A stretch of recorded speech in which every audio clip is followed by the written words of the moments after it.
Goeiemôre vriende, dit is vandag Saterdag 6 Junie 2026. Ek hoop julle het sommer 'n lekker Saterdag, dat julle sommer 'n bietjie kan ontspan hierdie Saterdag. Kom ons raak net so vir 'n wyle bewus van die teenwoordigheid van die Here.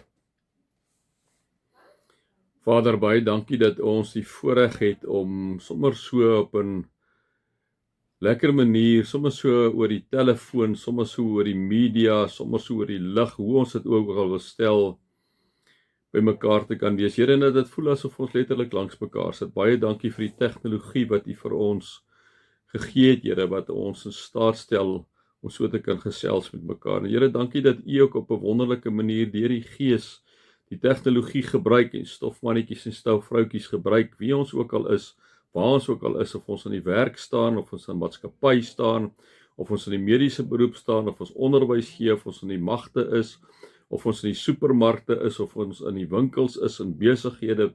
Here, maak nie saak waar nie, Here, U gebruik ons is stofmannetjies en stofvroutjies, want daar staan. Baie dankie, Here, dat ons kan weet dat U altyd by ons is. Amen. Vriende, mag daar vir julle genade en vrede en oorvloed wees, omdat julle God ken, Jesus ken en die Heilige Gees ken. Vriende, ons is nou hierso inderdaad by Hebreërs 10, nou weer eens, die agtergrond is vital om te verstaan hoekom die Hebreërs skrywer so baie klem lê hier nou weer op die ou verbond, op die aardse heiligdom en sy offers. Hy kom klem lê weer op Christus as die volkome offer. Hy nou weer kom klem lê op die offers van die ou verbond. Want ons moet onthou dat die gehoor aan wie die Hebreërs skrywer skrywe, vriende, was Joodse Christene gewees wat uit die Judaïsme tot geloof in Jesus gekom het. So hierdie mense het die Ou Testament baie goed geken. Hulle tempels en offers het hulle verstaan en hulle het onder druk gekom om terug te keer na hierdie ou Joodse godsdienst toe. En hierdie hoofdoel van die hele Hebreërbrief is om hulle te waarsku om nie van Christus af weg te draai nie. Want hulle het vervolging beleef, swaar gekry, het moedeloos gewees en hulle het gevaar geloop om weer terug te gaan na die ou verbond. Nou, wanneer ek dit vir julle sê en wanneer ons dan hierdie gedeelte lees, dan maak dit onmiddellik sin.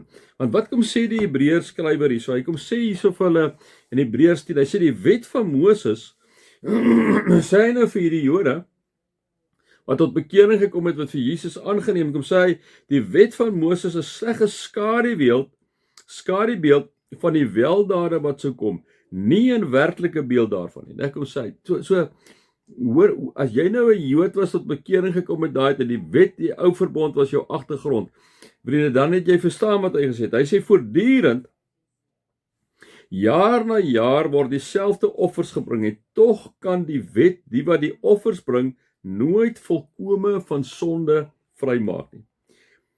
As die wat offers bring eens en vir altyd gereinig en nie meer van sondes bewus was nie, sou hulle immers opgehou het om offers te bring. Nee, hoekom sou hulle aan mekaar offers bring? Maar nou herinner die offers, die feit dat hulle heeltyd die bokke en die bulle en almal gaan offer. Maar nou herinner die offers juis jaar na jaar aan die sondes, omdat die bloed van bulle en bokke onmoontlik die sondes kan wegneem. Kom sê hy vir hulle.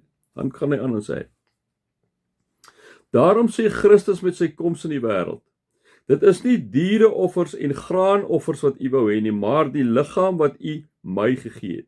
Brandoffers en sondeoffers het u nie behaag nie.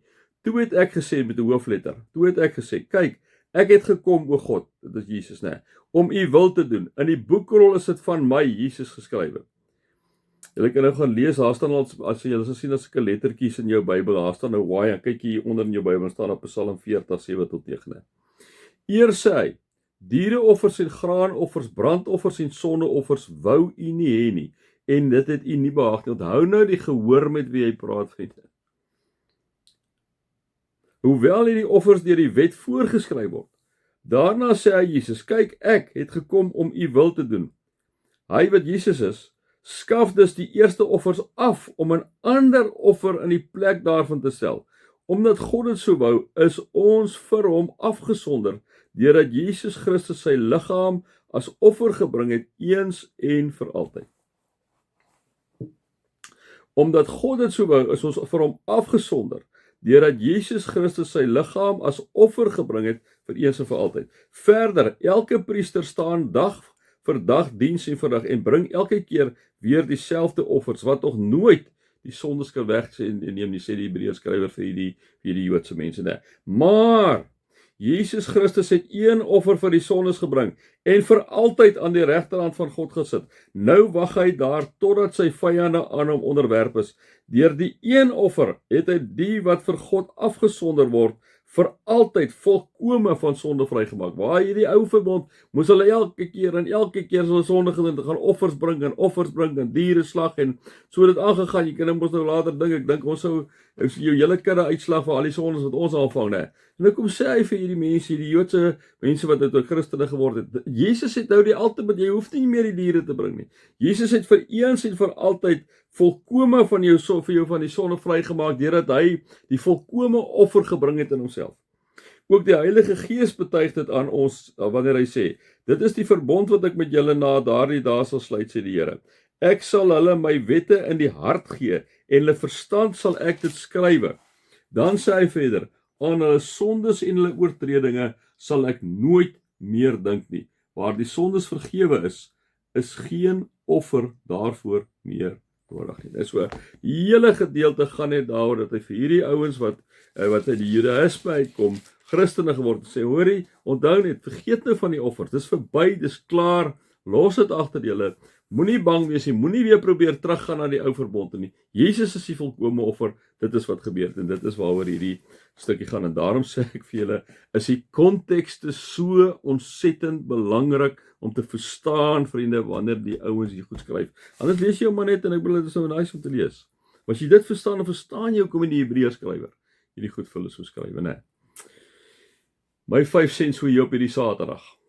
Mag julle God se liefde ervaar, sy genade ervaar en sy teenwoordigheid ervaar.